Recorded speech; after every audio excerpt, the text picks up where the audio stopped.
Sino ba naman ang makakalimot sa clutch layup na ito ni Derek Fisher noong 2010 NBA Finals? Na ultimo si Kobe Bryant ay hindi makapaniwala dahil sumabay pa ang tatlong bigating player ng Boston Celtics. Well, siguradong naaalala nyo pa ang mamang ito mga idol. Kilala siya sa kanyang mga clutch 3-pointer at mga game-winning buzzer beater. Dahil naging isa rin siya noon sa pinagkakatiwalaan na point guard ng mga kupunan, lalo na sa kanyang pamatay na clutch 3-pointer. Kaya sa video natin ngayon ay ating pag-uusapan ang kwentong basketball ng 5-time NBA champion, ang 6'1" point guard na si Derek Fisher. Kaya tara mga idol, diretso na tayo.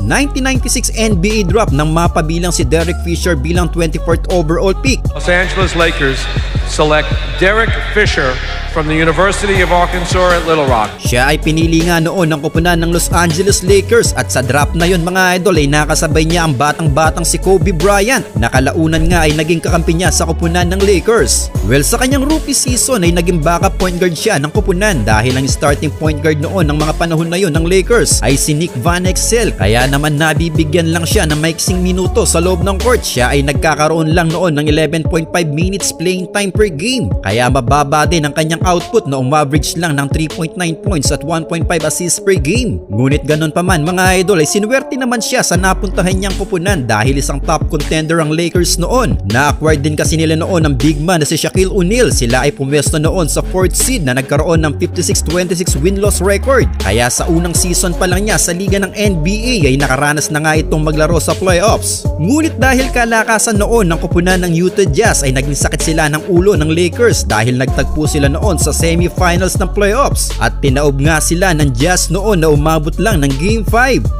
Sa kanyang pangatlong season sa koponan ng Lakers ay mas nabigyan na ito ng mahabang minuto sa loob ng court dahil trinade na kasi ng koponan noon si Van Exel kaya mas nabigyan ng pagkakataon si Fisher para may pamalas ang kanyang husay bilang point guard ng koponan. Well, malakas na talaga ang Lakers noon mga idol eh. Yun nga lang ay talaga may nakakatapat silang mas mahusay sa kanila dahil sa playoffs naman ito ay hanggang semifinals lang ang inabot nila. Ang masaklap pa mga idol ay winners lang din sila noon ng koponan naman ng San Antonio Spurs. Ngunit nabiguman ng Lakers at si Derek Fisher sa kanyang tatlong season sa liga. Sa kanyang pang-apat na season naman mga idol nang pag-arian na ng tuluyan ng Lakers noon ang liga ng NBA. Dahil sa season ito 1999-2000 season ang simula ng dynasty ng Los Angeles Lakers. Well, sa tulong na din ni Derek Fisher sa koponan ay pumesto nga sila noon sa number 1 seed na nag-record ng 67-15 win-loss record. Hindi lang yan mga idol dahil nagpatuloy ang kanilang paghahari hanggang playoffs. Dahil sa round 1 pa lang nang patawbi nila ang malakas na koponan ng Sacramento Kings, muntik naman nilang walisin ang Phoenix Suns sa semifinals. At sa Western Conference Finals nang pinadapa nila ang Portland Trail Blazers. Kaya sa unang pagkakataon ng karera ni Derek Fisher ay nakatuntong nga siya sa NBA Finals na nakaharap naman ang koponan ng Indiana Pacers na pinamumunuan ni Reggie Miller. Naging maganda naman ang kanilang naging bakbakan kontra Pacers pero mas nanaig pa din ang lakas ng koponan ng Lakers noon mga idol. Kaya naman nakuha nga dito ni Derek Fisher ang kanyang unang kampyonato sa kanyang karera.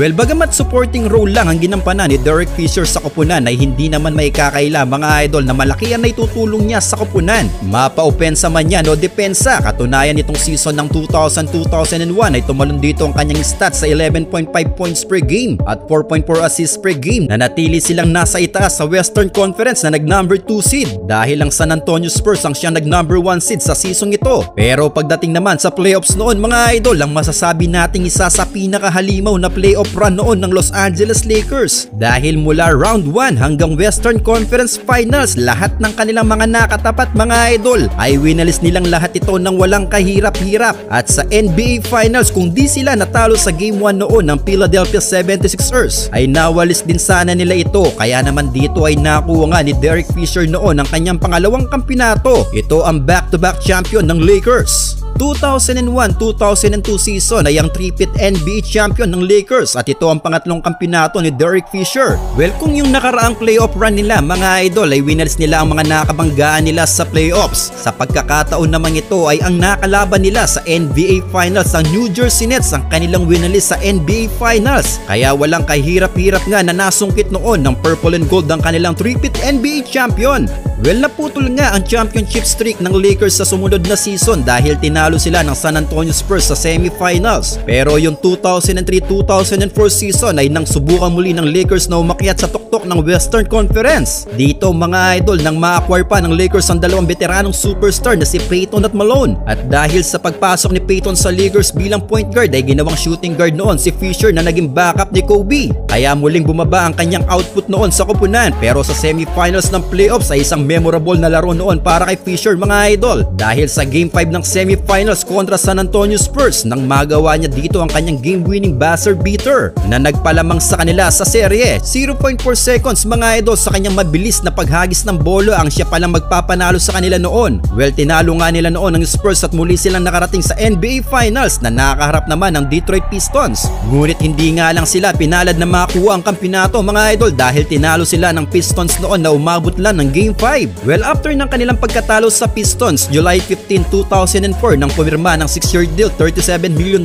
contract si Fisher sa Golden State Warriors. Dalawang season siyang naglaro sa koponan ng Golden State at dito niya nakuha ang kanyang highest scoring average sa kanyang karera. Ito'y matapos siya magtala ng 13.3 points per game. After ng dalawang season niya sa Warriors 2006-2007 nang ma-trade naman siya papuntang Utah Jazz. Isang season naman siya naglaro sa Jazz pero memorable ang kanyang nilaro noon sa semis ng playoffs mga idol. Dahil sa kanyang clutch 3-pointer ay umabanti noon ng Jazz hanggang West Finals. Yun nga lang ay natalo sila ng Spurs sa Western Conference Finals. 2007-2008 season na magbalik Lakers si Derek Fisher bilang starting point guard ng koponan. Nakasama naman niya dito si Pau Gasol at Kobe Bryant. Sa kanyang pagbabalik at sa tulong niya ay muli nga nakarating noon ng Lakers sa NBA Finals. Ngunit tinalo nga lang sila noon ng Boston Celtics. Pero sa sumunod na season lang mga idol, 2008-2009 season nang muling pag-arian ng Lakers noon ng liga mga idol. Muli silang nakarating sa NBA Finals at nakaharap naman noon ng Orlando Magic. Well, sa Game 4 ng kanilang bakbakan ay napaka-memorable ng laro na yun para kay Fisher. Dahil siya na ang nagpwersa para mag-overtime, siya pa ang nagpanalo noon sa laro dahil sa kanyang dalawang clutch 3-pointer. Kaya nakuha nga niya noon ang kanyang pang-apat na kampyonato. 2010 NBA Finals naman nang kunin nila ang back-to-back champion. Sa finals na ito mga idol, ang pagkakataon nila makabawi sa Boston Celtics. Well, sa Game 3 ng kanilang serye nang magawa niya dito ang clutch and one layup na nagpanalo sa kanila. Well, take note mga idol, tatlo ang sumabay sa layup niyang ito. Kaya ganun na lang na hindi makapaniwala noon si Kobe sa ginawang ito ni Fisher. Well, nakuha nga nila ang kampyonato noon at yun nga ang panghuling kampyonato ni Derek Fisher.